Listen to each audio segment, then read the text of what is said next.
Good morning, Julia. Good morning. How are you?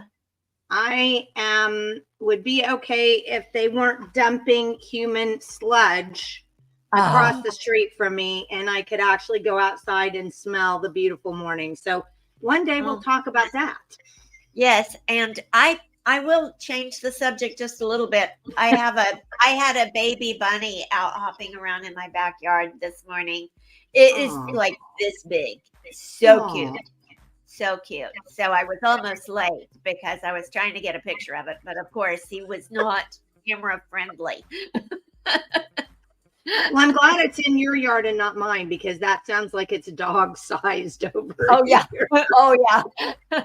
I know. That's probably why he's hiding under things. So yeah. So we have a great show this morning. We have known Denise Roberts for a long time. Oh my gosh. When Denise gets on, maybe she can tell us exactly how long, but it goes all the way back to Tea Party era.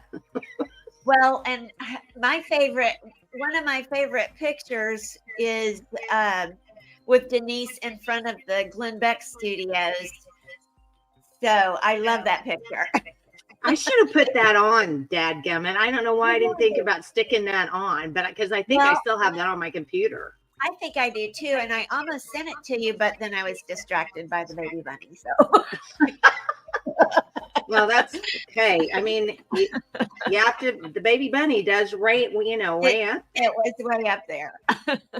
So Denise actually lived in Oklahoma. Her family, she grew up here, lived in Oklahoma for a long time. And then her husband got a job in Kansas. And so they emigrated to Kansas. And so Denise has been a Kansan for a while. And it was there that she learned some interesting things about public schools. So I'm going to bring her in so we can chat with Denise this morning. Morning. Good morning. Morning. How are you? Good. Still a Kansan, unfortunately. Who knew about education in Kansas? We thought it was just Oklahoma, but Kansas is a whole new animal. Yeah. Yep. Well, we're going to talk a little bit about that. Okay. So, when you moved to Kansas, because I just kind of want to give everybody kind of an overview of, let's start from the beginning kind of a thing. So you moved to Kansas and you have 3 kids and they all went into public school. Is that right? Fortunately, yes. So what grades did they start? My oldest started in 7th grade at the middle school. I believe my middle daughter was in 4th grade. And then the little guy was in 2nd grade. Poor Wes. You should see him now. He's about 150 pounds. Oh my goodness. Massive. Wow. I'm sure way taller than me. Yeah, he's great. He's doing great. He's playing football now, tackling everything. Oh my goodness. You need to send me a picture of that. Sorry, everybody. We just got bogged down in. I will. The way we met, I believe, or at least how I got plugged into what you guys were doing was about the 3rd grade reading assessment. When it came to my oldest, she was having stomach problems, didn't want to go to school. We left a private school in Oklahoma City and moved to the Oakdale district. Thinking we've got 3 now. We probably don't want to pay tuition for all 3. We'll find a great district. We'll pay the premium to get in there. And we did. And she immediately started having issues with school. She's a firstborn high achiever. And I don't want to go to school. I don't like it. And I chalked it up to it's a new school. But we were at our pediatrician's office, and she's lovely. She still practices medicine as an art. And she said to me, "What's going on with the third graders?" And I said, "What do you mean?" And she said, "My office is full of third graders with stomach issues." And I said, "Well, let's find out." It was a couple of days later, coincidentally, that I walked into the school for something because I was up there a lot. And there was brown paper on the windows, and there were boxes from a place called Measured Progress. And I said, "What's this?" And Common testing, measured progress. They were having to make posters. The other kids would make posters that they would hold in the hall to tell the kids, "You've got this. You can do it." The windows were all blocked out. All of the information was taken off of the teachers' walls. And we're supposed to believe, even though they were threatening these kids with not matriculating, that this was not stressing them out. Wow. And then I looked at the test. I know it doesn't stress me out when people threaten me. Well, especially when you know your teacher's job evaluation depends on it. Yeah. Right. Because that's what the third graders need to know. Beyond that, it was never a reading test. It was a language arts test, and it was developmentally inappropriate for the age at which it was given. And there was no way to improve on it. And so for the first time, she can't figure out how to be successful at this.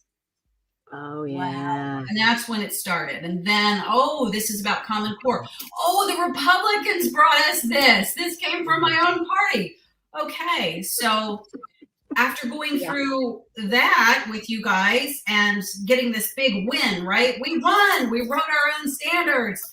I realized that nothing changed except that the Republicans were able to fundraise off that. Yeah. Reelected and be heroes, and nothing changed. So I took off my activist hat and I hung it on the wall and said, I'm not doing this anymore, because it's one party and education is a business, and it's not about our kids. They are a unfortunate casualty. Yeah. From it works like a mafia, and it's all about, it seems to me it's about tweeting and messing with numbers and a real inability to read and analyze data, even though they keep collecting more and more and more of it. And they determine what they want to do as far as creating our children. And then they provide you with the numbers and the evidence-based studies to make it happen and make you feel good about it. And if you ask a question, they go into educrat speak and snow you with their special words that you're not supposed to understand. And the whole idea is to get you off the phone. It is none of your business. You do not have a master's degree in education, except you. And why are you even asking questions? Let the experts do the work. And it's ridiculous. You wouldn't take that from your pediatrician. You wouldn't take that from your babysitter. You wouldn't take that from the guy that cuts the grass in your yard. But for some reason, we hand over our most precious resource to these people that we're supposed to trust, even though you feel in your gut, something's not right there. Something's going wrong in the schools. The kids are not. We have a mental health crisis, as you know. Yes, we do.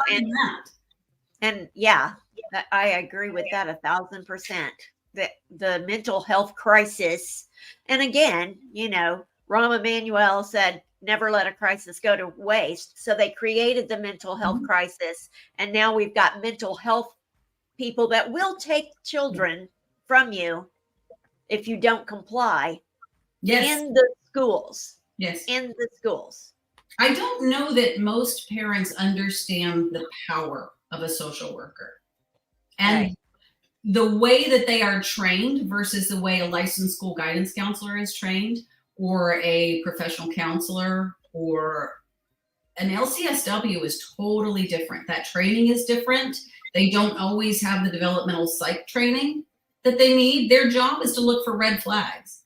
Well, if you've got a nice job at a public school where you get off at a reasonable time of day, you're not going into dangerous neighborhoods, you're not seeing the worst of the worst most of the time, and your job is to look for red flags, how do you keep that job? You better start finding them. Yeah. The director of family and student services in our district. I call him the social worker wrangler. He stood before our Board of Education in the spring of last year. Wrangler. Oh, Sorry. you should see I him. thought that was funny.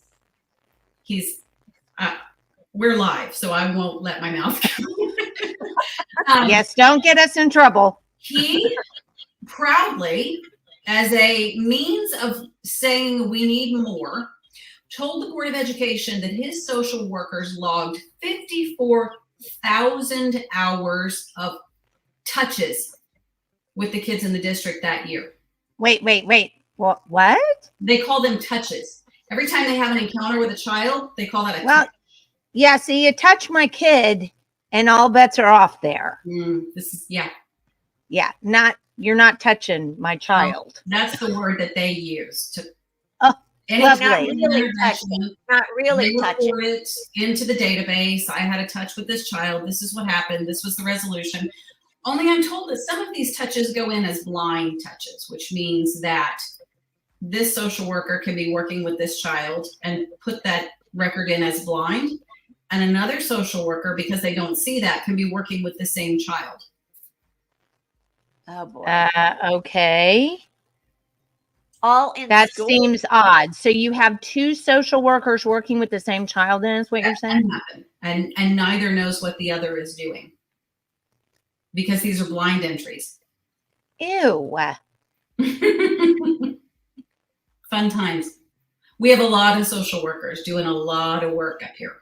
Doing a lot of damage, sounds like. Well, yes. So one of the things that I wanted to talk to you about, and one of the reasons why I wanted you to come on, you had an incident. We've written for a long time about what Julia just said. Counselors, and we keep saying there are mental health issues in the school, but really we all know that what precipitated any mental health issues was COVID, and bullying kids into wearing a mask or getting a vaccine or scaring them about what was going to happen. And because really that's when the statistics started climbing. Mm-hmm. So then that became the open door then to say, because we're having all of these, problems and these kids with problems, then we need to start getting more counselors in the schools. And there have been more and more bills that we've seen that have come up on the floor about putting counselors in schools. And at this point in time, last session, they were given, I don't remember how many $1 million to help get counselors in schools. I think the National Association of Social Workers is pushing for this is a jobs program. Well, It is, yeah. It's a great gig for an LCSW. It's a great gig, especially if you can sell your book in the school and you can get referrals to your private practice from the school.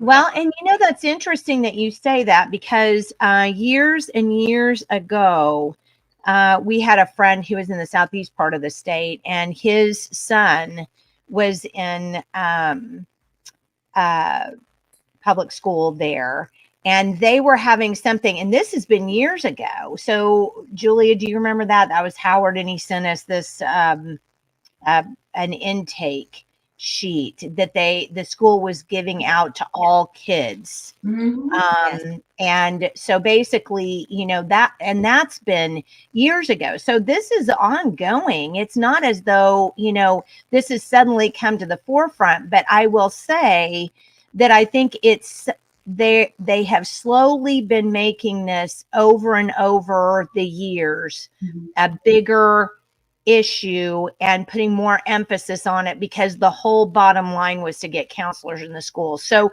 why don't you talk about what happened to your child? Sure. So I'll agree with you on COVID. I think what COVID did was it took all the brakes off. It opened up the funding. It gave them justification. But I maintain that teachers steeped in critical theory are driving children crazy with what they're teaching. And for us, I will say specific children. There's a thing that happens, I think, to white males as a result of being educated in this way. But for us, and one of the things I really, really want to stress is this will not hit every child the same way. My second born is very high in agreeableness trait, and she's very high in neuroticism. So she's very sensitive to negative emotion. She's very compassionate. She will agree with whatever you say so that you feel like you're being agreed with, because anything less than that feels like confrontation to her. She will say yes until she is backed into a corner. She's just very agreeable. Yeah. Relationships are very important. Always checking in on the health of relationships, and it's a daily, she likes to make people happy. She's very, sometimes overly empath. Sometimes if there's something that's been killed on the road, we kind of have to work through that all day, because in her mind, that's not just roadkill. Somewhere there are baby animals and their mommy's not coming back. Oh no. This is where she's going on her own. She doesn't need you to take her there. But we're trying to pull her back out of that. How do we redirect? How do we think about other possible scenarios, that could be happening? So it's a combination, I think, of teachers being told that they have to be culturally competent, which means we have to display our comfort with what we determine to be your culture. So maybe the way that you speak, or the way that you dress, or the food that you like, or how you express your gender, or how you experience your sexuality. Well, how do we demonstrate that this is a welcome environment for that? Well, we have to have representation in the literature. Kids have to see themselves in the reading, because isn't that why you read fiction? So you can read about yourself.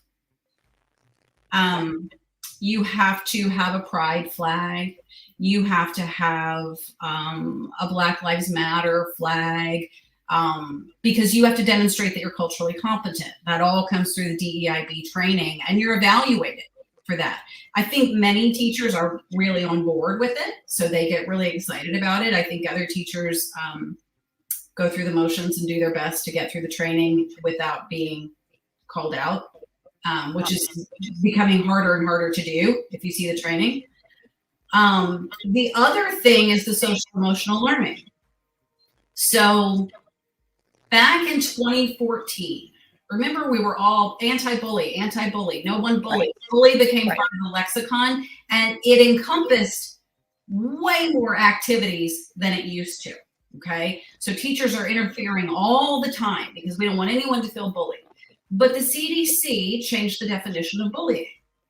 Bullying can only occur if there's a power imbalance. So what that means is only certain kids can bully, and only certain kids can be bullied. See how that might make a shift in how we run? Absolutely.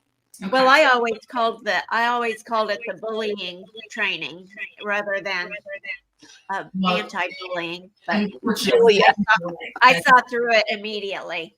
But well, the other part of that is in middle school, in developmental psychology, we learn about the stages of psychosocial development. I don't know if they still teach this in college, because it seems to me they don't teach anything that they taught in the 90s when I was there. I think the shift. Wait. You added too much to that sentence. You should have stopped at the anything part. Okay, we'll go with that. I'm good with that.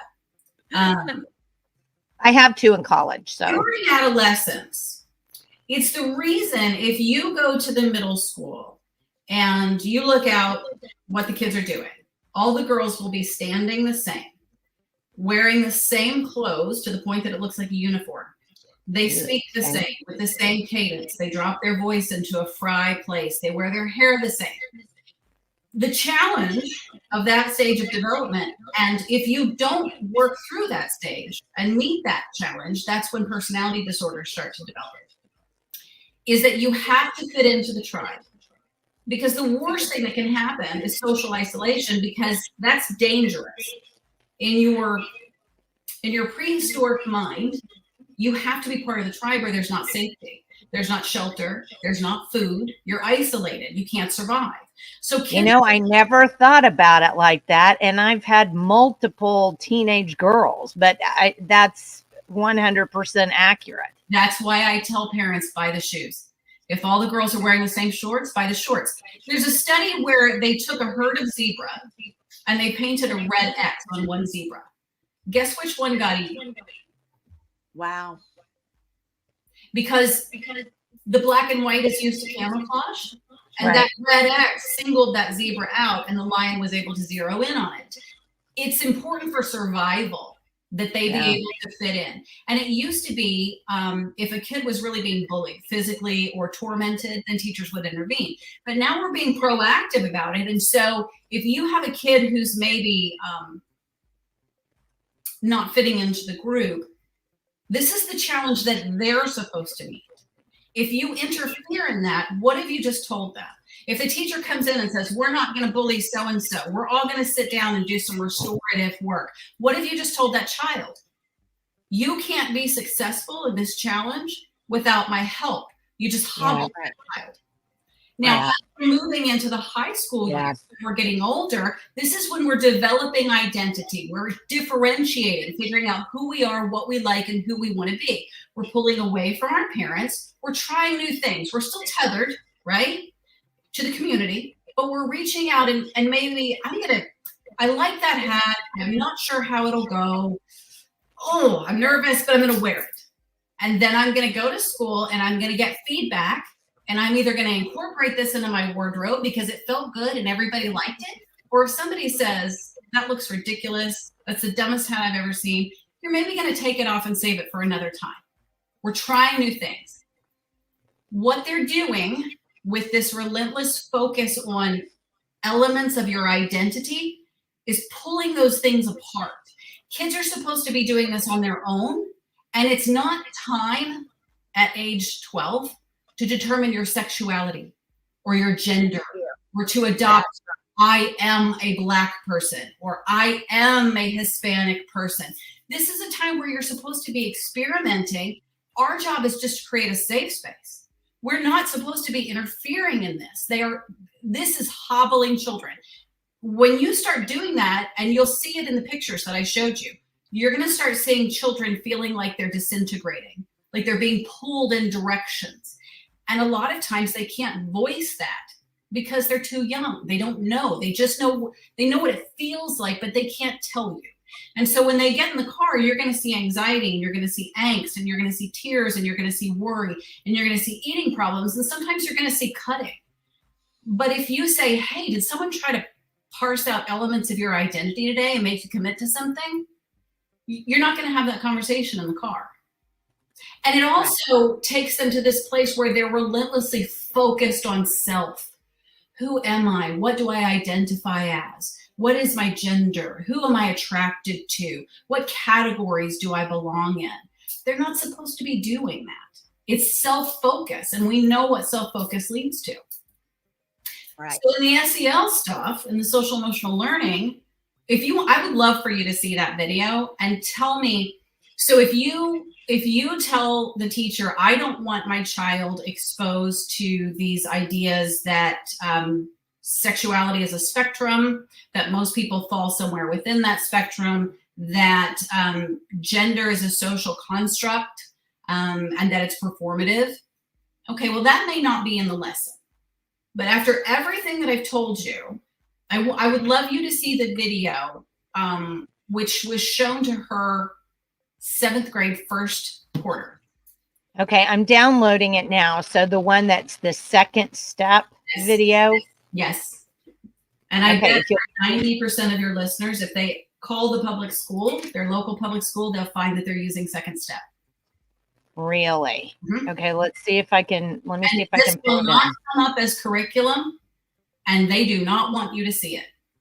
Wow. Yeah, there's a lot of that going on. All right, hold on. Let me see if I can pull it And then out. I'll tell you what happened to Kylie. How's that? Okay, here it is. Here it is. Got it. Oops. And then there we go. Okay. Rode my bus and just This is under the pretext of anti-bullying. Around.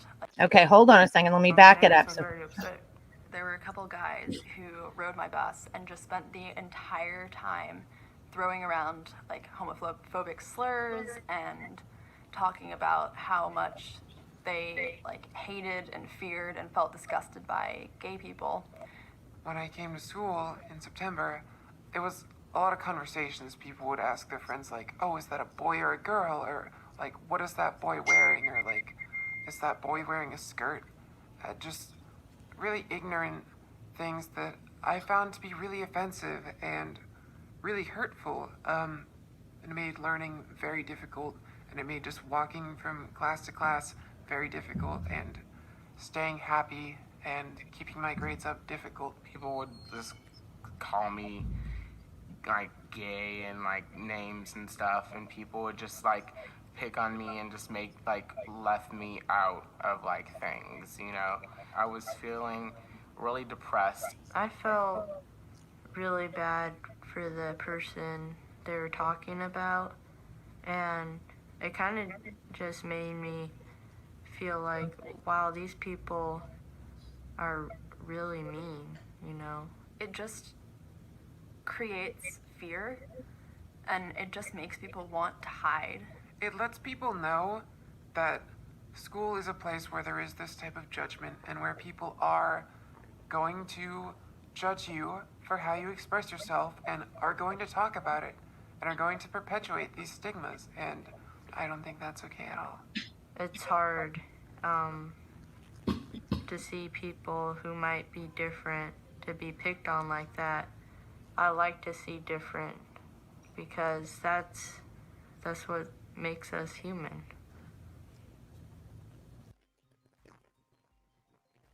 Okay. Well, Who's being bullied? Who's being marginalized? well, you know, it's weird though, Dee, because I'm going to leave that up there for a second to people, because if you'll notice, see, it says warm up, then it says define, then it says video, then it says activity, and then it says, what's the last thing? That's another activity, but wait until you see the suggestions for what you can do. Where is that? I have it all in my files. I did not send it to you. Okay. So you're presenting to these kids. There are groups of people who are bullied and marginalized. Right. More often, they're people of color. They're people who have a non-normative sexuality, or they are people who are transgender. So as you saw, those are the only people who are being marginalized in these videos. So who's doing the bullying? Well, the school, actually, I mean, if you ask me, this whole program is absolute, because you're telling kids. Well, I think I'm just shocked, because I can't get past the part that now I'm older, right? I mean, so I graduated high school in 1981. I can't tell. We had gay people, gay kids, and we had, there was busing. They started busing in the mid 70s. So we had a lot of Black kids who came to our school who didn't want to be there, who weren't happy to be there. We had constant racial things going on. Nobody ever made a big deal about it, and we managed to work it all out and be okay. I mean, we didn't have this be that you were okay. I'm so sorry. You're right. That was very flip your worldview upside down. And that was very, yeah. Because you are all of those categories. You are heteronormative. You are white. You are educated. You are able-bodied, as far as we know. You are straight. You, your gender expression is concurrent with your chromosomal makeup and gametes. So of course you were fine. You're front-loaded for success. You don't even care about these kids because you're privileged. Now imagine I just did that to you and you're 10. What did I just say? And I'll show you, I think I sent it to you in the matrix of dominance. If you think about it in terms of a power imbalance, I've just told you that heteronormative, cisgender, white, Christian, educated people bully and marginalize these victims over here. So sweet just by their existence, just by who they are, yes. Not by anything they do, but just by virtue of who they are. And here's where it starts. Must be bullies. Yeah. What did I just tell you about your parents, sweetheart? Well, that they're mean or there's something wrong with them. So, since you came from them, your parents are horrible people just like you are. What happens to a child when another person on the outside comes and says, I have a secret. You can't trust your parents. They're bad people, but you can trust me. What have you just done to that child? Everything you've ever known to be true because your parents told you has now been kicked out from under you. You've been destabilized. And now you're available for all kinds of fun. That's where it starts. They put a wedge between the parent and the child. And I don't care much about their good intentions. They need to check the rearview mirror. Because these kids come through there and this stuff is happening and they're pulling on wires, right? Because they're super qualified. And that kid's going to go next year and you may never see that child again, but I will. I will have to fix this. And I don't even know what you just taught them about me and where we come from and what we believe. Because they don't know that you've done it. It's this little insidious thing that's happening. And I've got a girl coming into my home when she's in 9th grade going, look around. It's just so white. And telling her father how awful it is that he makes too much money. That happened when my oldest was in 9th grade. Wow. And that was our 3rd year here. This is all pre-COVID. All of this SEL, all of this identity stuff, all of the social emotional learning, the anti-bullying, all of it is pre-COVID. It's been going on for a very long time. Yeah. Well, and never know. You can say, show me the curriculum. Are you going to know any of that? No. Nope. Are you going to know to say, did someone ask you about your sexuality today? You're just going to say, how was school? So when Kylie was in 4th grade, yes. 5th grade. This was pre-COVID, right before COVID.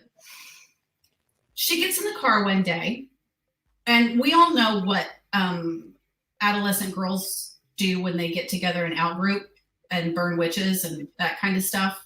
We know about those dynamics. You mean the Heathers? Yes. So she gets in the car, and I can see that she's just barely holding it together. You can usually read it on her when she walks out the door.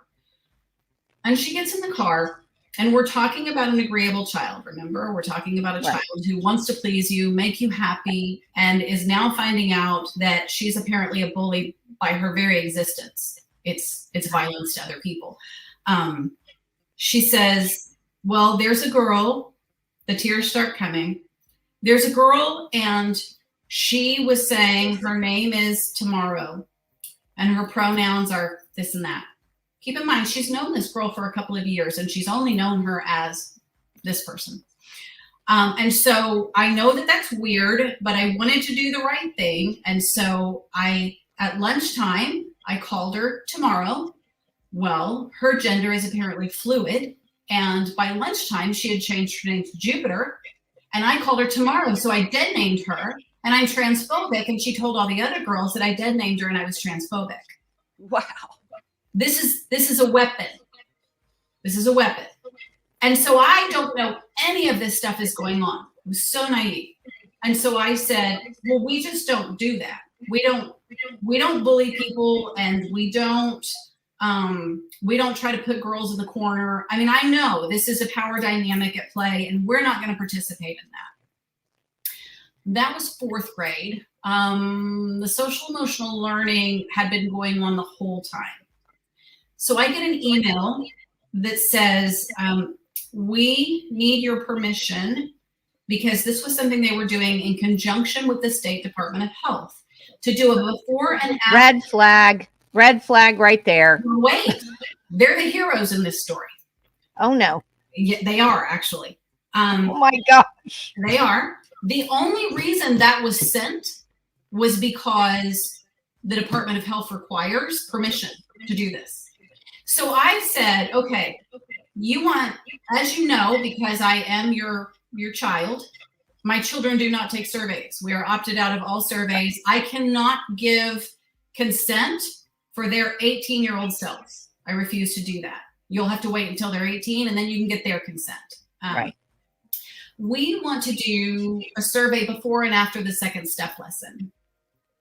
I said, what's the second step lesson? I said, Wes, what's second step? And he said, oh, it's circle time. It's stupid. We don't do it. They make us do it. It's dumb.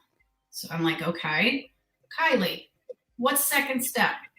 She says, Mom, that's the thing that makes all the girls be mean about their pronouns.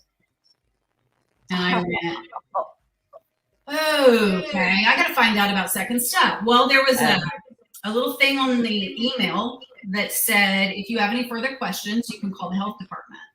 I called 3 times and left a message, and no one from the health department ever called me back. So I thought, I've got to find out about second step. So in the background, that's what I'm doing. In the meantime, my husband decides to run for school board.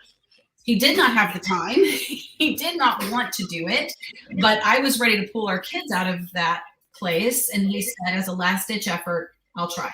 This was in the middle of COVID. He could see that they were not, analyzing data well, and that it was outdated. And he said, I'll go offer to help. Well, the first thing that happened when he announced his candidacy was they said, you have to have a Facebook page. Neither of us had Facebook for years. And they said, well, you have to have that. So he said, okay, as long as I have total control, I'll do that. The day that he announced he was running, no one knew him, really. I mean, we were fairly new here. As you know, he's a man of very few words and not very political. Yes.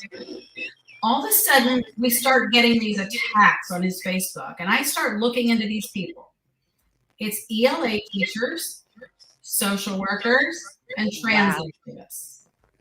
And I thought, what's going on here? Like, you haven't even said anything. And what I now know was we have this thing we're doing. And so it doesn't matter who you are. It's not you. Not now, not ever. Sure. We're over here. Right. You're not in the approved group. No. And yes. At the time, they were looking for some representation on the school board. There was a lot that we didn't know, and that was never going to happen. I guess we didn't know as much about this community as we thought. We didn't know that the school board election was a political position. We didn't know people were fighting to the death for it. So we went through that process, and that was uncomfortable for the kids. There were a lot of mean things that happened. These people that seem to care so much about the kids will throw your kid under the bus for their politics, I promise.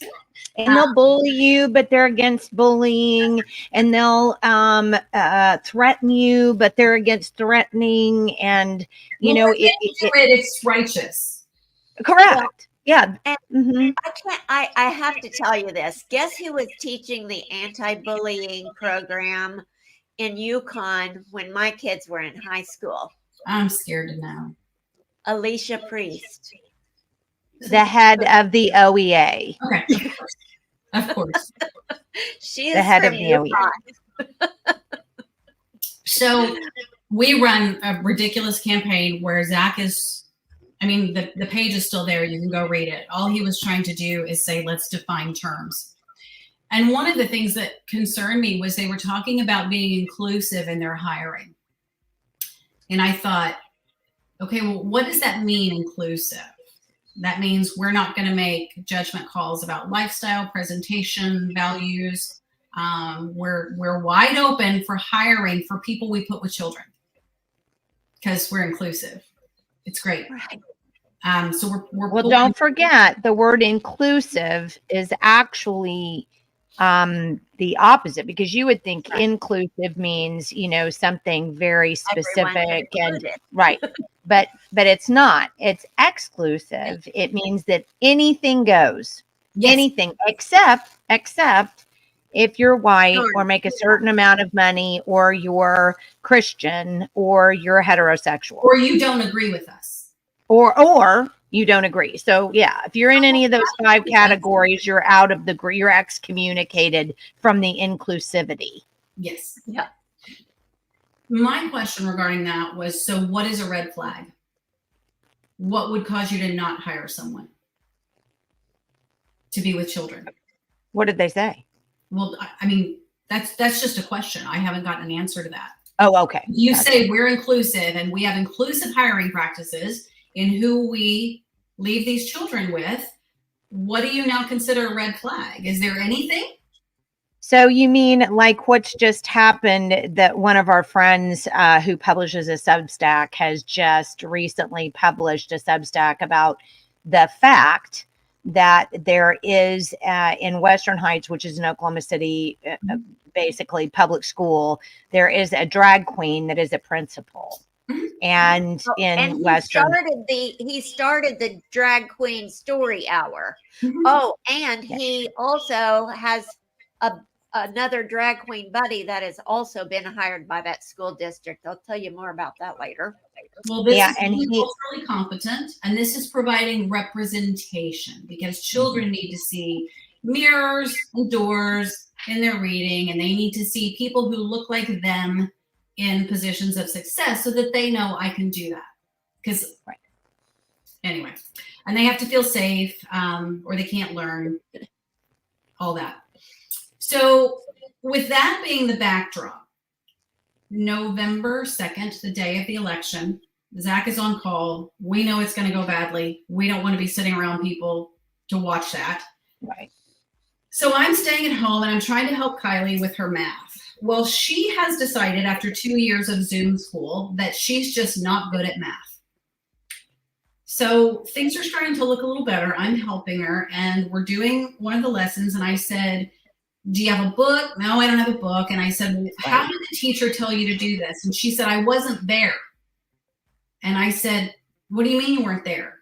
And she starts getting emotional and she said, Mom, you have to tell him to stop pulling me out of math class. And I said, who's pulling you out of math class? And she said, well, it's not the counselor. It's like a substitute counselor. And I said, well, were you crying? Because I'm thinking, okay, math's getting hard. She gets really emotional when she's frustrated. Were you maybe struggling in class and you started crying and so they sent you to the counselor? No, they just say on the intercom for me to come to the office. Well, that's going to be important later, because we found out almost 1.5 years later. When COVID happened, we have counselors in the family. So I'm thinking they're telling me they can't take any new clients. We are booked solid. I'm on a wait list. So I think, okay, I've got 2 girls who just shut down the social life of 2 adolescent girls. Right. We may get in trouble and I may need some help. I vetted a counselor for both of them because they're different kids, different counselors. Here's the phone number. I went with Kylie and we met with this woman 2 times. We talked about stress. We talked about anxiety. We talked about the amygdala. We talked about breathing. All of this was sanctioned by me. Kylie thought this entire time that I had sanctioned this meeting with this counselor, because why would it be happening unless I had? No. So she was getting angry with her dad and I because she thought we were okay with this. We were allowing this. We were on board with this. So she's being pulled out of her class, which who wants that to happen in 7th grade?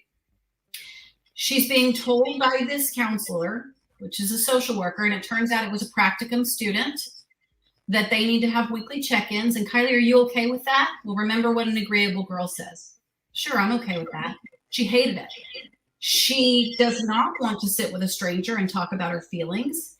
And they like to say, we like to get granular with your emotions. You can't just say, fine, you got to give me better words and we'll get out the emotion wheel. And I need you to pick some things on this wheel. I've seen all these exercises. If you want, I'll get my amygdala puppet and we'll talk about the amygdala here and the front brain here. I love social workers. Then she's being in that uncomfortable state, being sent back to class where everybody's going, why'd you get called to the office? What's wrong with you? We were never informed that this was happening. We have requested the records. Best I can tell, we have partial records that, I mean, Zach gives expert testimony, and he said if this was a person's chart, I would say, where's all the missing pieces? Because this isn't complete. Either you said you were going to intervene with her and then you never did, or you did and there are no notes here. So either way, you were either negligent or you're hiding something. So we're still trying to get the record. Shall I throw that picture up, or do you want me to wait? The backdrop is that Kylie is starting to become angry and withdrawn. She is getting off the bus and going straight to her room. She starts wearing more masculine and very baggy clothing. She's Googling things that are very concerning to me. I'm pulling art out of her backpack that had gotten so scary that rather than showing it to my mom, who's an art therapist, I just threw it in the trash. Start with the first one. Go back to the first one. Okay, hold on. Because there are things I want you to see. Which is the first one? Back. One more. That one. Okay. Oh my goodness. Look at the hands. Why do they have claws? Look at the colors. See how one eye is starting to go that way? What's the hand at the bottom doing? I can't tell. Is it pulling out a tongue? It's holding her tongue. Notice blue and red are being pulled apart because we're picking apart things about her identity. Now go to the next one. Now, which one is the next one then? Whatever. Nope. Backwards. We can look at the other two. That's the final one. This is a girl who's been to the orthodontist. What's happening here? Look at what's happening with the colors. She's got 4 colors now, it looks Blue like. and red are fragmenting and they're being replaced with black. Now hit the next one. Look what the eyes are doing. Yeah. Now the next one. Do you see what's happening? Oh my goodness. Yeah. What does it say? Just being stretched and pulled apart. Breaking point. Now the next one. Now yeah. Do you know what the worst thing you can be in the public school is? Basic, apparently. Basic. If you're straight, if you're white, if you're affluent, if you're heteronormative, if your gender is intact and congruent, you're boring and basic and you bully people. You're a bully. These kids are being bullied by people like you. You're an agreeable girl and you're in that corner. What do you do to get out of that corner? Not me. I'm marginalized. You didn't. I'm not binary. I have autism. I have social anxiety. She was telling people that she had a lung disease. She was telling people that we had been homeless before. She was trying so hard to get out of that category of boring, basic, oppressor, bully. Now, so if you're a high achiever, you're really a bad guy. Absolutely. Well, that's whiteness. No matter what color you are. This is what they're doing to kids. Will some kids make it through this intact? Probably, but I mean, my oldest has already told me gender is a spectrum. Nobody is all this or all that. She's already learned all of these things. Nobody's completely heterosexual, Mom. Okay. What are they then? Smarty pants. What have you learned? These kids are getting these ideas that destabilize them because if you're a parent who has any type of traditional values or even believes in basic biology, they're being told things that are it's an entirely different worldview. It's a different way of looking at the world. And it at every turn, it takes this wedge and inserts it between the child and you. And you don't even know what's happening. And you think, oh, this is just normal adolescent behavior. Yeah. Yes. And I think I want to jump in on that, because I think that's where parents really have to stop and listen to what you have to say. Because adolescents, I mean, I was a 7th grade teacher for many years, and 7th graders are about as squirrely as they come, because it's just that weird developmental vacuum between I'm not really a kid, but I'm not yet a cool kid in high school. I'm not an adult, so I'm somewhere in the middle. Nothing feels right. My body doesn't feel right. Because it doesn't. Your hormones are acting crazy. You gained weight. You haven't quite gotten tall enough yet. It's just the most awkward. It is. I say goofy. I used to say goofy all the time, and I still say goofy. The 7th graders are goofy, because that's just kind of that from 6th to 8th grade is just kind of that. And it seems to me that what they're really doing, I mean, now they're getting all the way down into kindergarten and doing this to kindergartners. Yes. But it seems to me that the whole idea was to really snag these middle schoolers with this, because they know that this is the time they can break them. Yes, because they are so emotionally awkward, so don't know their own selves, because they don't even have a skin that's theirs yet. It's not stretched. It's still kind of pudgy. So they know that they can get them and mold them like Jell-O, in these middle school years. And I think that's the reason why they've just honed in on it. And I think for people to somehow believe that this isn't happening, I do hope, if you're watching, that you've seen these pictures. And I want to mention something really quickly. Tuesday mornings, we have a group in our neighborhood. I call it a neighborhood. I mean, we live out in the middle of nowhere, but the people that are around, we kind of get together on Tuesday mornings for coffee. And it's an extremely sad situation, but 2 of the families that are involved in our area have middle school kids who are going through a very similar situation, where the parents, as Christians, really believe that it looks like a demonic attack. And these kids are homeschooled.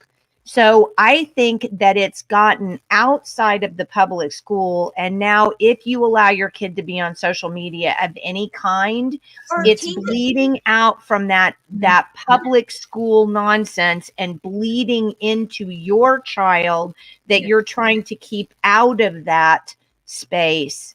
It's coming through that portal. So you cannot go, oh, well, my kids are homeschooled, or they go to a co-op, or they go to private school, and this isn't happening. You would be so incredibly wrong. Because, Denise, I want to point out to you that you told me, and this is probably a good time to bring this up, about what Wes came home with on his computer. Oh, yes. Some things once seen cannot be unseen. That was and give parents an idea, because we've got quite a few people watching, and I think they want to know this. So tell people what you saw on Wes's computer. Well, let me see if I can share it with you. I used to keep it in here. Here it is. Oh, yikes. You're going to show us. Help me. I need more coffee. I mean, we can scroll through pretty fast. Yeah. Well, I'm just going to say parental warning, because I've seen these before. So I'm just saying parental warning. Do not allow your children to see this part of the video. So we did not allow him to bring his tablet home, because why would you? The tablet stays at school. When COVID happened, the tablet had to come home. What I think a lot of parents don't know, we have pretty extreme network protections in our home. Once that child logs into the school VPN, you have no more parental controls on that. It's nullified by the VPN. Yes. Say that one more time and loudly. To their Google Classroom, all of these apps that they use, they have to go through the school's virtual private network. Once they do that, any controls you have on your home network, he would never have been able to find that on our computer at home. Some friends told him how to install a new search engine, some older boys in the neighborhood. They didn't have any filters on Bing, so he was able to find that. I found him with his tablet in his room. And of course, once you pull up those images on clip art, you're getting all of them, right? So when I approached the principal about it, basically I was told he signed the responsible technology agreement. He's 8. You're saying it's on him? Okay. Well, how did they respond to that? That was their response. This is on him. He agreed that he would use the technology. I'm sorry. I guess I was out to lunch because I couldn't imagine some adult in a public school saying that an 8-year-old signed a technology agreement and therefore that individual has been promoted up to admin. That's literally insane. Honestly, Dee, that's insane. Let me ask you something, Jenny. What else are they going to say? Oh, gosh, that's awful. Maybe first graders shouldn't have tablets that they take home. They're never going to say that. All they want to do is get you off their phone.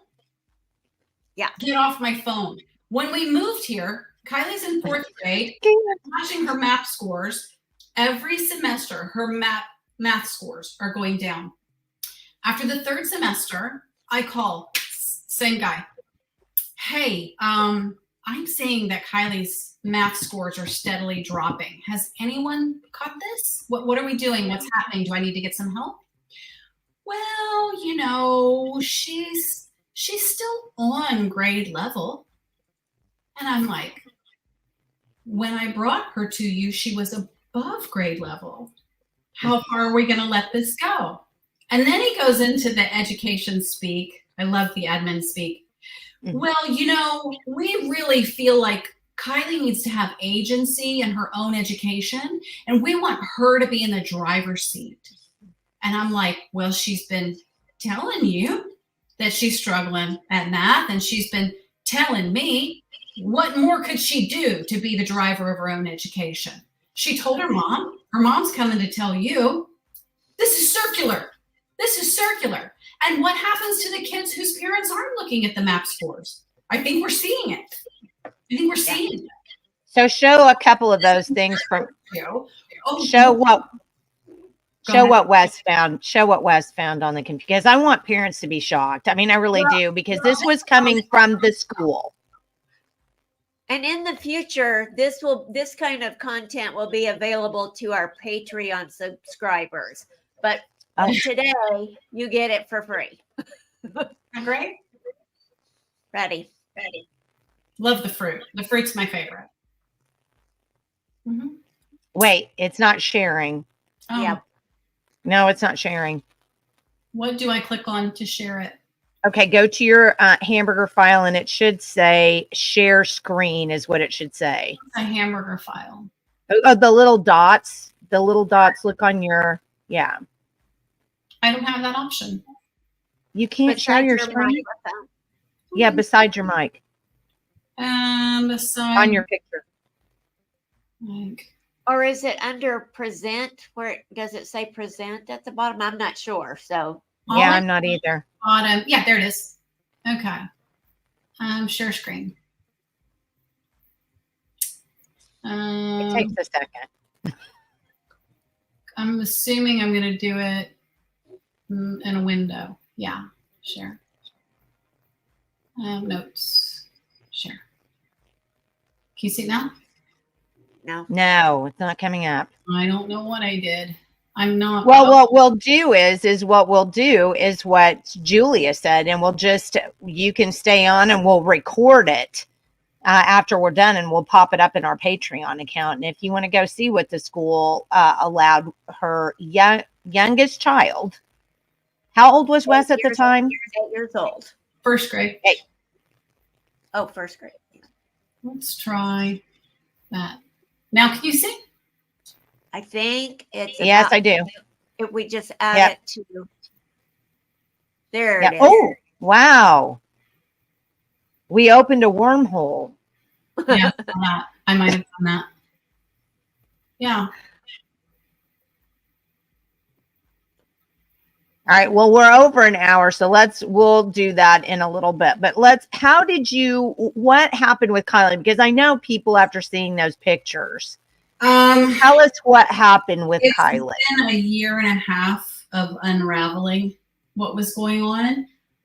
We immediately pulled both of them out of the public school mid-year, and we enrolled her in a local Christian school. And just so you know, you're not safe in the Christian school either, because as the public schools get worse and worse, people will be running from a burning building, and the children who have been indoctrinated in these ideas will bring these ideas into your Christian school, count on it, and so will the social workers, the well-meaning social workers, and many teachers. Within about 2 weeks, my husband said, I feel like we're getting our child back. Okay. We didn't understand how much stress she was under until we removed her from the situation. She began to soften where I could hug her again. Oh my gosh, you couldn't even hug her, Dee? That's horrible. You know, from knowing me as long as you have, that's the child that was always on me like a yes, right. No, when I would hug her, she would do this. Oh my goodness. It started, the stress started in probably 4th grade, but it went into hyperdrive once she hit middle school. And I had to demand to see the second step curriculum. To get into the building, they took me in an all-glass building, gave me a little Chromebook that they put up on a whiteboard so that they could see everything that I was seeing. Oh my It was God. very difficult to navigate, but I was able to pull that lesson. She had seen that the first semester in 7th grade. Here's another thing I just found out from a kid yesterday. In their seminar, he was in 9th grade. During the seminar period at the beginning of school, they take them all into the gym. And there are these little tables for all these different clubs. And that's an opportunity for the kids to learn about Queer Club, GSA, Black Student Union. Why are they doing this? So the other thing I wanted to tell you is that video, in the lessons that accompany that video, I've had people, you wouldn't believe the things that people have sent me of teachers doing these SEL lessons where the kids have recorded it, because it can be abusive. Because the kids don't want to participate and the teachers know they have to, and they start getting angry and frustrated because the public school is not a therapeutic setting. 8th grade boys are not going to be opening up to you about where they feel injustice exists in the world. B, you're not qualified to do group therapy, cutie. So they are way out in deep water and they don't know what they're doing and they get really frustrated really quick. But one of the solutions after that video were things that you could do is become an ally. Well, what does that mean? How do you be an ally? Well, you need to come to our GSA club. Wow. Well, and I don't think people understand, but I'm gonna share my screen with you here just one quick second, because I think it's like super important to talk about this. So this is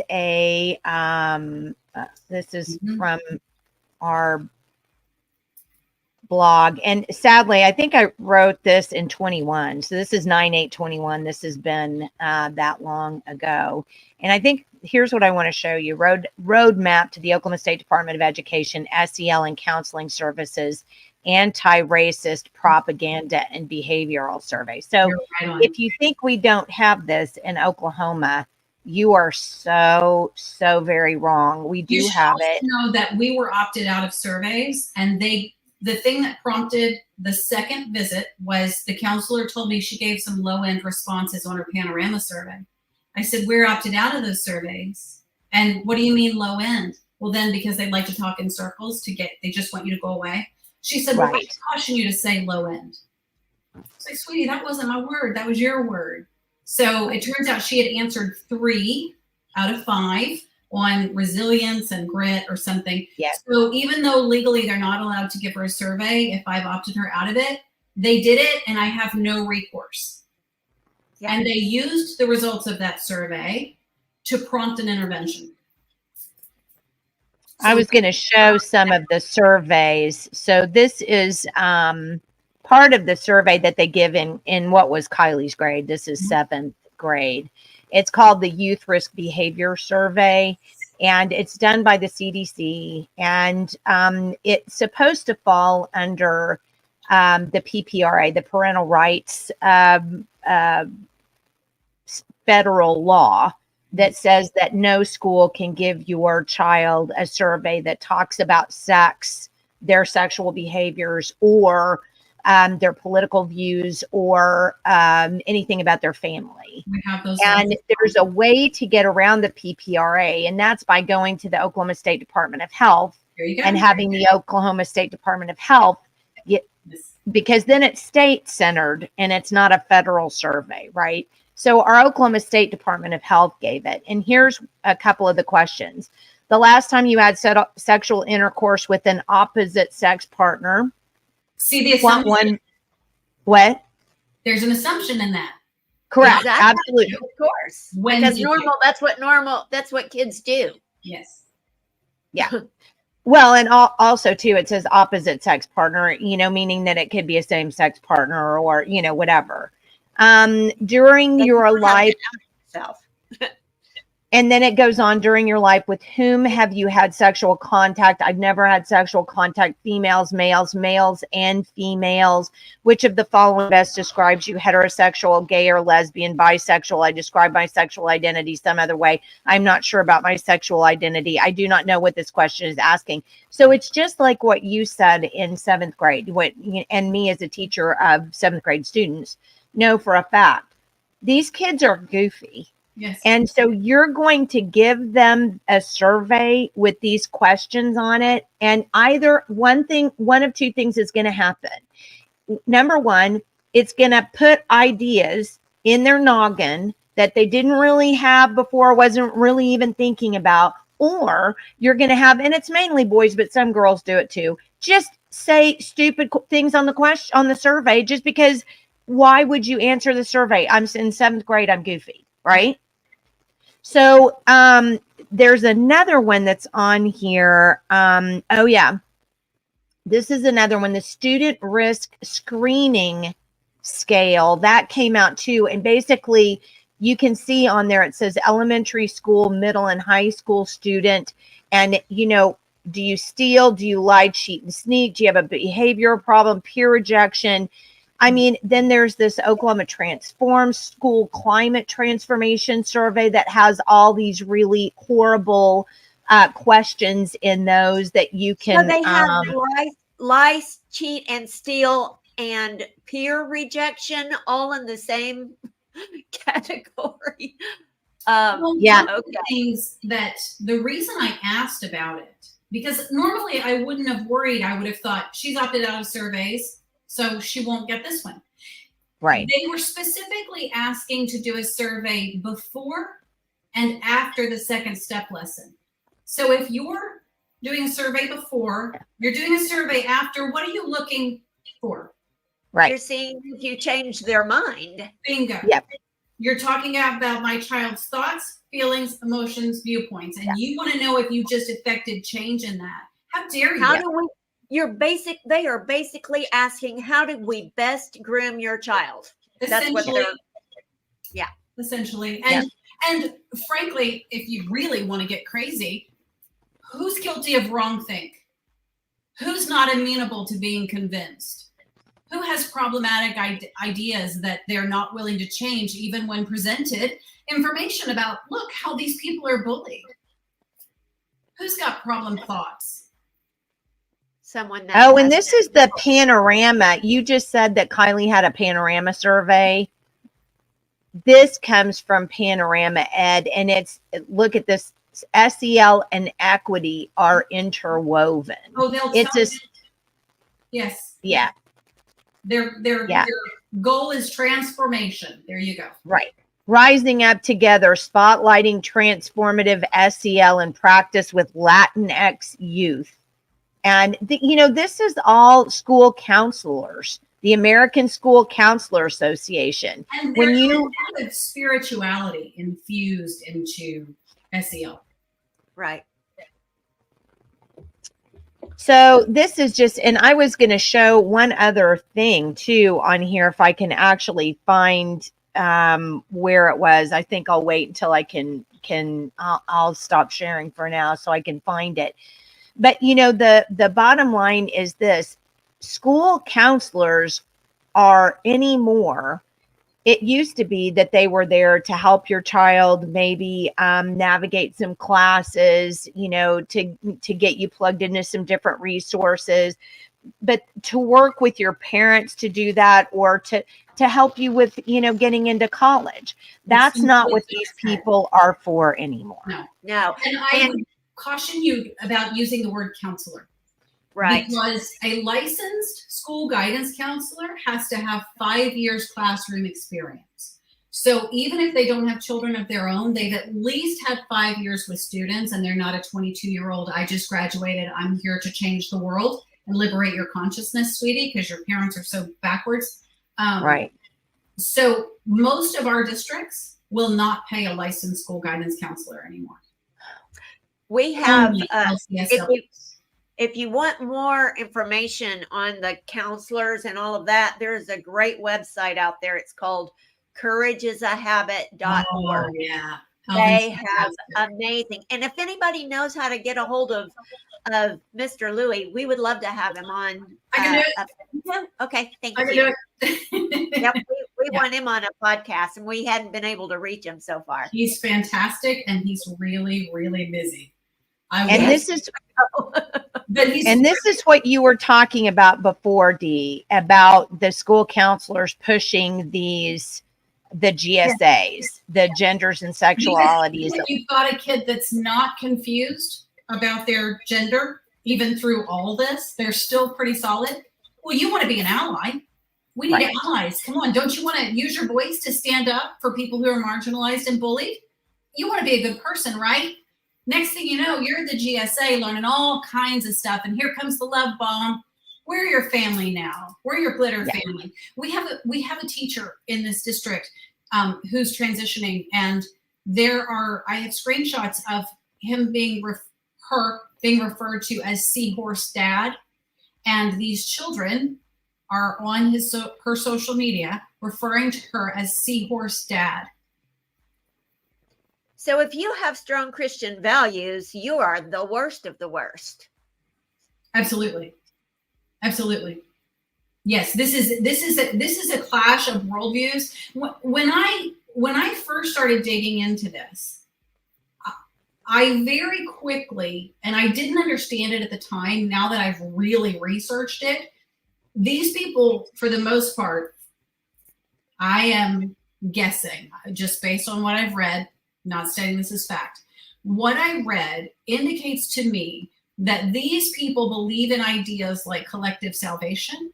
We are all consciously evolving as humanity to a new place. A lot of it comes out of Fetzer.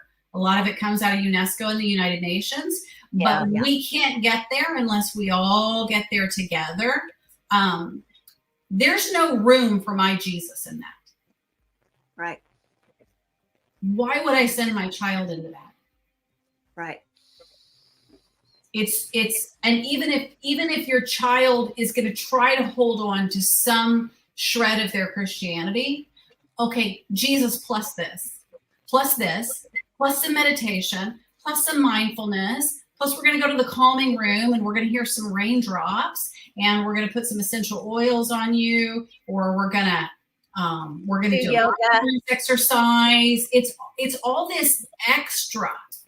And best I can tell from the mental health crisis that they keep going on and on about, it's not helping.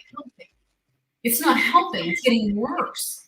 Because if your child, you're being torn apart. And so our solution is for you to come to the calming room, have a bag of trail mix, and we'll do a mindfulness exercise with some guided meditation. Guess what? It's not helping. So now what have you told the child? You have anxiety, and all these things that we say are going to help, they're not helping. So now you're beyond help. You are hopeless. It is hopeless. And they're spending all this time with your kids in school, not teaching them how to read or do math. That's or read. empowerment. That's empowerment. That They're is doing the self-esteem. opposite. I looked at this, I struggled through it, I mastered it, and now I feel good about who I am. I persevere, I'm capable, I have abilities. That's self-esteem. Not you're beautiful in every single way, no matter what they say. No, wait. No, I disagree. I mean, that makes you feel bad when you struggle and you can't make a goal. And it's so much better if we don't allow them to feel bad. We should just allow, we should always make sure that they're happy every single day. So let's not give them anything. I think that's the reason why we only have 23% of kids who are proficient in reading in Oklahoma, and less than that, I think, in math, because, we can't make them feel bad about not doing something right, because their feelings are everything. Honestly, parents, I don't get it. I just can't see how you can't see what's happening there, especially after hearing Denise's testimony. This isn't. You can't see it, because if you see it, it requires you to do hard things. You are not going to be liked in your social circle. Your kids are going to be mad about it. You may have to write a big fat check. You may have to adjust your lifestyle. But this is all I have are my children. They are my most precious thing. There is nothing outside of what I have promised these children by virtue of bringing them here. I owe that to them. What you Well, said, and as a Christian, I can't take it in, because on the other side of that is a lot of hard things. I am not. And I think that's the reason the reason why so many Christians just throw up their hands too, and just because I think your child will be safe from it, because you've given them a foundation and you're really checked in and you're asking questions. You don't understand the agenda of these people. They are here to disciple your child. Right. What would get in the way of that? Well, and let's say this, they're here to ruin your child. I mean, the whole objective. Or take your child if you don't. Or take your child. Bow down. Well, and that's another thing. You might even bring that up to this point, because I think people do this. They say to themselves, like you just said, well, this is too much and I can't, and they roll it off and they go, well, what's really going to happen in the end anyway? Just let them do whatever they're going to do. And so they just check out on it. How is this going to end up affecting them eventually? And how could it, what were you talking to us about before we went on about people coming for your kids? Well, that's probably too close, but I've had people, because my husband just give me just generalize it. You don't need to talk about anybody specific. And said the social worker showed up at my house at night wanting to take a look. The social worker wields the power of the state to remove your child. And God help you if you've got a teenager and maybe you found some things on the phone that are problematic, or you're having to do a little bit of tough love at home, because you know that child. You know the sound of that child's breathing when they come in the room. You know which child it is. That's how much you know your child. So if you're having some parenting struggles and having to do some tough love or having to get creative, and that child goes to school and is upset, God help you if they end up in that social worker's office. Yep. Because they hold the power to remove that child from your home. And let me tell you, not just that child. If your home is unsafe, every child. You lose all. Yeah. Every child. And I'm already seeing the framework and the language being built to say a non-affirming home is an unsafe home. So if your child comes home and says, I think I'm non-binary because I went to the GSA and I want to be an ally and I don't want to be in that marginalized corner, so I'm going to try this on for a while because that's what we do at this stage, and you don't immediately rush to the gender clinic and start using the right pronouns, you're now considered an unsafe home. And there's a social worker right inside the school ready and willing to take that child. In fact, I've heard social workers say, we have CASA and we have affirming foster families standing by. God help you. It is a field of landmines. And I think, I know I sound like an alarmist. I think a lot of kids, my oldest was able to dodge a lot of this. She got some funny ideas. If you have a child that has high neuroticism, high agreeableness, they're going to end up in the social worker's office. And if you have a social worker interviewing you and you're a child that wants to please them, you're going to tell them what they respond to. If you tell them, yes, I feel sad. Oh, we're going to keep pushing. And you're going to keep telling them what they want to hear because your job is to make them happy. It's part of being an agreeable person. I promise you don't know because you're high in disagreeableness. I promise I know you. And I think to Zach, people who aren't agreeable don't understand it. It's really hard as a girl because you end up, this is the reason I stopped dating, because you have this, making that other person happy is more important to you than your own comfort and safety. So you end up in situations because you're just saying yes, yes, yes. And oh, now it's gone too far. There's something about, I've watched this child in action. They tell you what they think will make you happy. So if you're a social worker and you're doing an inventory and you're asking these questions, what answers are going to make you happy? There's another child that I work with. He told me that they called him into the social worker's office because he had excessive absences. And he explained the extenuating circumstances and said, can I go back to class? And she says, no, I want to sit and talk longer. She's pulled him out of class twice, and she's required him to stay for 30 minutes each time. And he said, I'd rather die than talk to her about my feelings. He said, can I go back to class? And she said, no, we're going to talk some more. Well, and they're talking to him about missing class. Are you kidding me? Yes. Yes. Well, and if you really want to be snarky, it was for 2 years that they told us it's not important that your kid be in class. You told the kids that, not me. So now I'm supposed to tell them how important it is that they be at school? You told them it didn't matter. Right. Math class doesn't count. Yeah. Well, you have we're already at 122. And sure you don't want to keep going? Oh no, we could keep going for another 5 hours. I just would like to know of the 2 listeners who are going to stay with us though. But the point Julia gets me fired up, that one. Julie, she pushes my buttons. So I do want to, when we get off of here, we'll record a quick thing about what, Wes found on your, what you found on Wes's. So don't get off, just, hang on. You know that your child has, through their tablet, access to the entirety of the public library. So any of the library? Yeah, you can look up erotic fiction. Yeah. I think in Oklahoma it's called Overdrive. Yes, it is called Overdrive in Oklahoma. They have it is access to that, which is the entirety of the public library. And here's a fun fact. When you go into the Chromebook, because I was researching books, and you say, I'd like to see if we have this book. The algorithm says, oh, you're interested in that?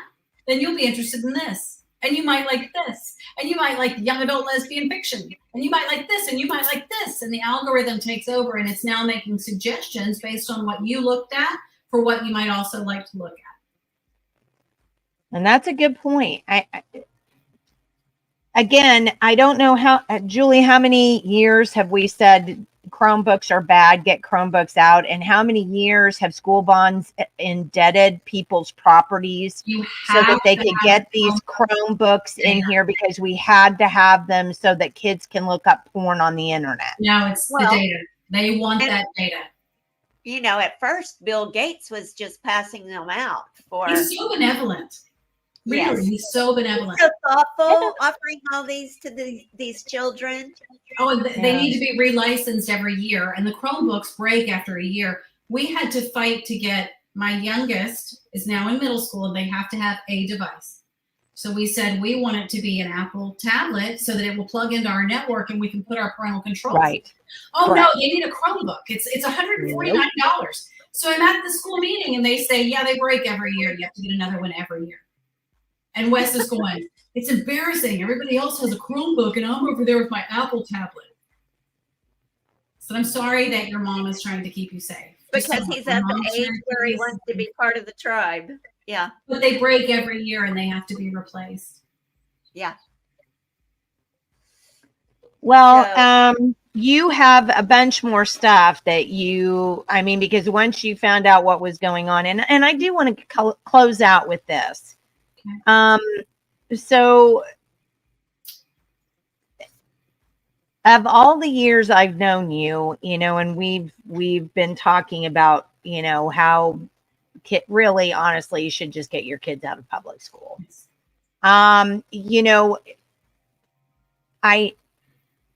What did it take for you? How did you give some advice to parents? That's what I want. I mean, give some advice to parents. Well, so my experience was I was raised in small Christian schools, parochial schools. And I went to public school in the 6th grade. And I had an experience that I will always remember. We were reading aloud in the class. And I couldn't understand why the kids read like that. They were struggling to read. Well, I was taught phonics at 3.5. Yeah. They were not. And I've compared notes with my brothers who were taught to read in the public school. And you unlock the world for a child when you teach them phonics. Yes, you do. I never wanted my children in public school for a single day. My husband had a different experience, and so he had different ideas of what private school kids are.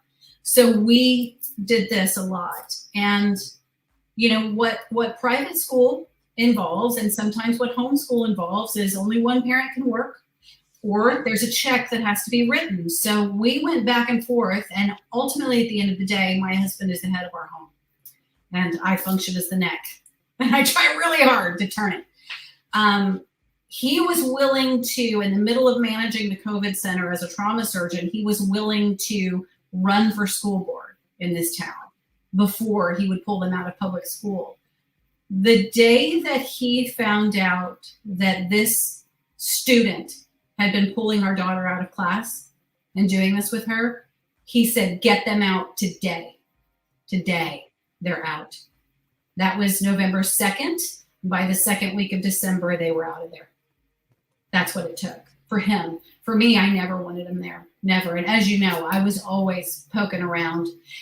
I think for over the years, I would listen to you guys talk, and I knew, I had scratched the surface. I knew about the UN. I knew about UNESCO. I knew about all of that. But it required me to believe that these people were malicious. Yeah. That seems evil. Yeah. In dealing with them, and this is going to sound awful because I'm a person who's not a college graduate, but all I do now is read and research about education. What I have found as a college student, I remember, because that was the end of campus I was on. These are not always our best and brightest. Sometimes teaching is the last option. I'm just going to say it. Okay. I've been dealing with them, and they used to use fancy words to make me think like I didn't belong in the room. I've heard those fancy words enough.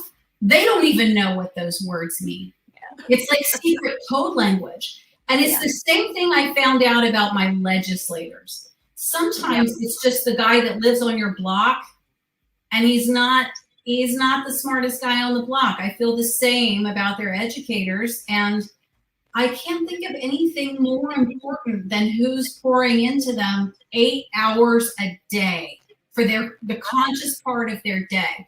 And now that we rush them off to sports in the evening and we don't have dinner together and we barely make it to church because we roll on Shabbos in Kansas City, who's spending the majority of their time with, who are they with? It's not me. It's not my husband. It's these teachers. So I better find out about them. And social media has been wonderful because they love to put things on TikTok. So all you have to do is a quick search of who's with them, and you will have an awakening when you see what these teachers. I mean, look at Lives of TikTok. There's a reason that exists. Right. They are out and loud and proud about their ideas. And it took, I used to think there's no way people honestly feel that way. But through social media, they actually do believe that. Right. And their worldview is in direct contradiction to ours. Right. And they're allowed in the schools, and Christians better zip it.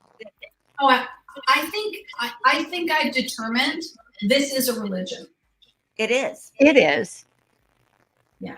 And I used to say, even when my kids were in school, there's only two religions, with God and against God. There's just the two. I guess it depends on what you believe God is, and I don't think they believe. Yeah, Jesus. Yeah, some of us have different ideas about who God is, and you know, one of the things about SEL that I was really struggling with is there basically, if you're saying that there are values, behaviors, and attitudes that are desirable, then you're saying these are more good than others. Correct. So you're trying to teach my child what it means to be a good person. So I better find out what you think that is. What is your definition of good? Mm-hmm. Right. Well, and of course, biblical, it says, woe to those who call good evil and evil good. So it's very confusing to children. Yeah. Well, and I think you made, honestly, Dee, I'm going to take several clips out of this interview, because you did such a really excellent job, because what we've done, and this is, I know every time you use the term communist, people roll their eyes, but I'm telling you, I mean, it's all communism. Just call it collectivist. Yeah. And so I don't care if you roll your eyes, but the point, what communists want to do is they have to break down the bond between parents. Don't forget, it was Lenin who talked, so much about public education and getting the kids away from the parents. And because that was always the communist structure, the family is like a magnet. I mean, generally it's the best place you can be in the world. And you break that apart, and then those children who don't have the worldview of their parents, and are going to get the worldview of whoever pours it into them. Well, and system. When you pull a child out of someone's home, the first thing you do is try to find a relative. Why? Right. Why? Well, yeah, that's an excellent point. But the whole idea is to pull kids away from their parents and one of the things that I don't think parents really understand, but is tantamount to this whole thing. You have to give kids autonomy. We have to have this. That's why they want to, get the voting age down to 16. That's why they want to tell, like you said, we want Kylie to have agency over her, because if the kid can be an adult, then a kid can consent to anything. That's right. Do you know they do role-playing exercises with 6th graders in our district on consent? Can you imagine a 6th grader being in a position? No. Oh, goodness. Just so you know, it's a trans social worker that's doing that. Yeah. Well, it's like Monica Klein said. You guys need to look up our video with Monica Klein. Well, Dee, it's been great to have you on, and we will have you on again, because you've got all kinds of really great information on SEL, which, we wrote a bill to help stop years ago, and it wasn't even given a hearing in any committee. Doesn't your governor's wife have her own program?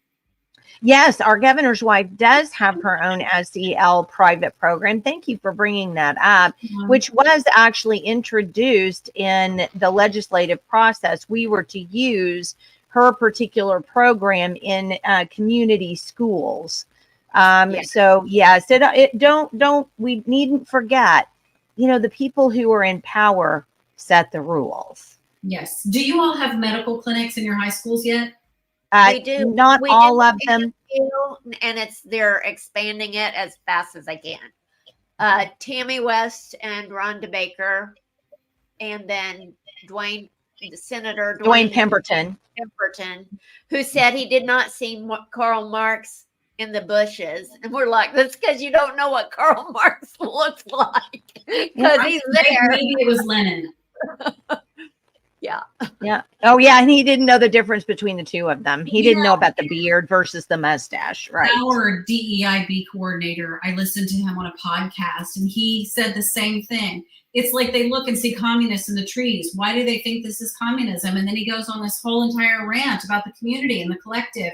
And basically what I'm gleaning from the SEL is what you have to do is sacrifice your own values, your own identities to whatever makes the community successful. And I'm like, well, you tell me the difference, genius. Use a greater than or less than symbol, or use whatever you have to do. Explain the difference to me.